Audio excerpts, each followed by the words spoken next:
Robby, what's on your radar?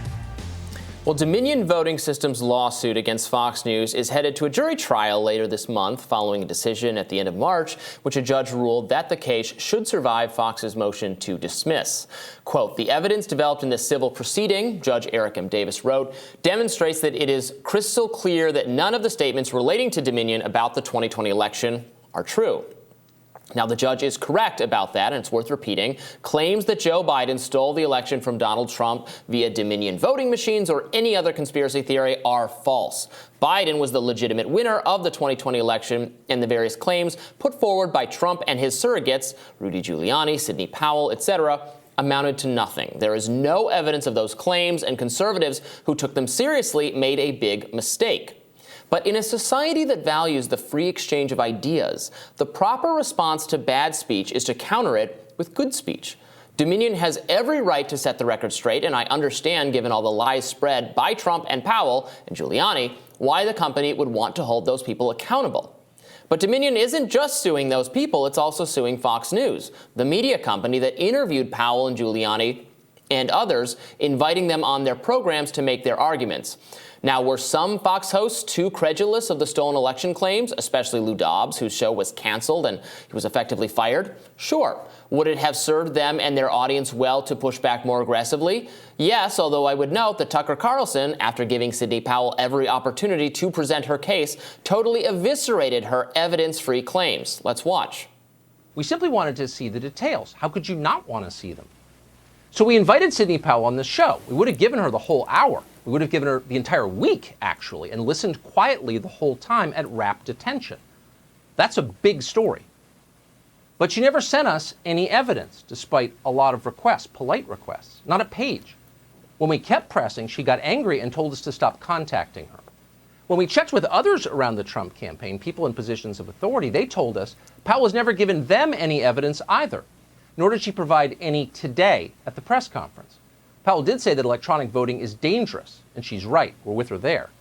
But she never demonstrated that a single actual vote was moved illegitimately by software from one candidate to another. Not one.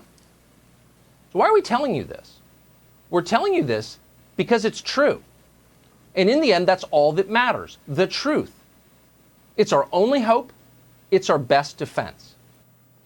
Now, viewers can make up their own minds about whether various hosts took too long to effectively respond to the election fraud claims, which, again, I want to be crystal clear, are false claims. What Rudy Giuliani said was false. What Sidney Powell said was false. What Donald Trump said was false. But okay, maybe just sue those people, because it's the work of journalists, of news programs, to cover the news, to interview people, even if they're saying really provocative and far-out things. You don't have to think the way Fox handled this subject was perfect. I certainly don't. But as someone who hosts a news show and interviews controversial people, people like Seymour Hersh, whom the mainstream media is desperate to discredit, I'm worried about the precedent being established here, that the platform, the news show, could be liable for defamation if it does not scrutinize its interview subjects in the exact manner that the targets of those interview subjects would ideally like. If the news organization can be held liable for something a guest says, if the guest isn't able to offer ironclad proof, how would that affect, say, this show's own reporting on Nord Stream? How would it affect coverage of COVID, a subject on which many people, even experts, passionately disagree about the implications of the available evidence? How would it affect reporting on potential criminal misdoings by powerful people, like former New York Governor Andrew Cuomo, Jeffrey Epstein? Now, Dominion is seeking $1.6 billion in its lawsuit. And let's say Fox can pay that, no problem. But what signal does it send? What about the next lawsuit from someone who's mad about which guests a media company had on to discuss an issue? Maybe the next target isn't as big and powerful as Fox. Maybe it has a settlement without fighting it out in court. We should be really worried about the potential chilling effect here. The First Amendment offers a robust protection of free speech because we recognize that unfettered speech is vital for a democracy. That includes the right to occasionally get things wrong and to explore ideas that don't pan out. If the punishment for doing so is too great, people, journalists, will be too afraid to ask dangerous questions. Will that make us better off? I don't think so. I don't think that's the country we want to live in. So I've been wanting to weigh in on this for a while, not because I'm sympathetic at all to those ridiculous claims, which are all false. I'm not sympathetic to the people who made them, Sidney Powell, Rudy Giuliani, Donald Trump. But I don't like this trend of trying to indict an entire news organization and all the journalists that work there, when I think having provocative discussions is important. The freedom to do that without risking massive financial loss is my mind important for American democracy, important for the principles of free speech. And this case threatens to upset the balance that allows people to say provocative, questioning, important, challenging things. Not necessarily even because the details here, but because, this pushes the envelope so that the next time it's a little harder to speak and to dissent and to discuss. That's what I'm worried will happen if there's a massive verdict in Dominion's favors, even though I totally agree that they were maligned by the individuals I've mentioned. Yeah, I mean, if someone is hired by the president to do something, the fact that you don't like it doesn't make it not news, right? Mm-hmm. And so what's effectively happening here is Fox is being punished for the fact that its viewers and perhaps some of its hosts wanted this to be true, right? It's not for the fact that they spoke about it. It's that they didn't speak about it in condemning enough terms, right? Mm-hmm. Because clearly it met the bar of being of interest to the public, right? I mean, clearly this was something that was newsworthy that was happening in our nation. Like you, I don't think that it's true. I don't think the election was stolen, but the president believed it, right? Mm-hmm. And that made it newsworthy. And so they're being punished for the fact that their audience wanted this to be true, and that they spoke about news that the left knew was false and was false, that their audience wanted to be true, and that they gave a platform to.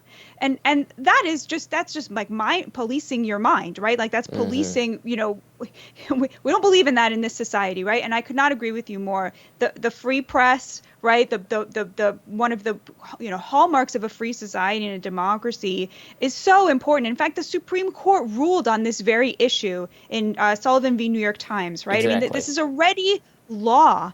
So it's really just, I think, an attempt. They know they're not going to win. It's an attempt to humiliate Fox News and punish them for their success. And the reason they're successful is because they don't insult their viewers.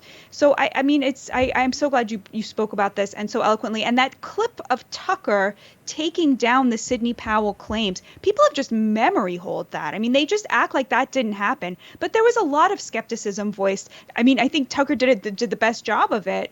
And he did the best job of it. And it was very courageous because his audience didn't want to hear that from him, right? And he still said it. So I agree with you. And there was probably no segment more important than that one for setting the record straight among 100%. Conservative voters and Trump supporters. And I just don't. I think it's so dangerous to get to the place where, because we interview people on the show, I don't always agree with them. Often I don't agree with them, and you're gonna go out. You're gonna.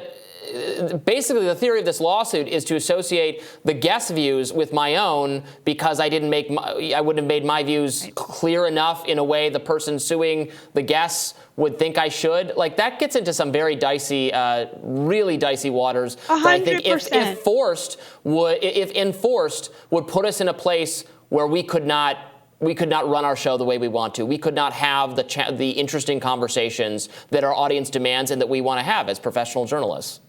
Right. And I'll just make one more quick point, which is that, there is a debate among journalists when you're interviewing somebody deplorable, right? Mm-hmm. Obviously your job is to fact check them. Obviously you don't want to just give them free rein, right? But how combative the interview should be, how much you should let them hang themselves versus how much you should intervene to tell the audience, oh, this is right, this is not right. Those are journalistic questions. Those should not be legal questions. But this lawsuit is setting up a precedent where if you want to avoid getting sued for billions of dollars, the law somehow gets to decide those questions. That's very dangerous. Yeah. I'm not willing to cede that conversation to the law. That's a journalistic and an editorial conversation. 100%. And that's what's really at stake here. Honestly, it's free speech itself. So we will continue to follow that lawsuit with great interest and concern, and we'll have more rising right after this.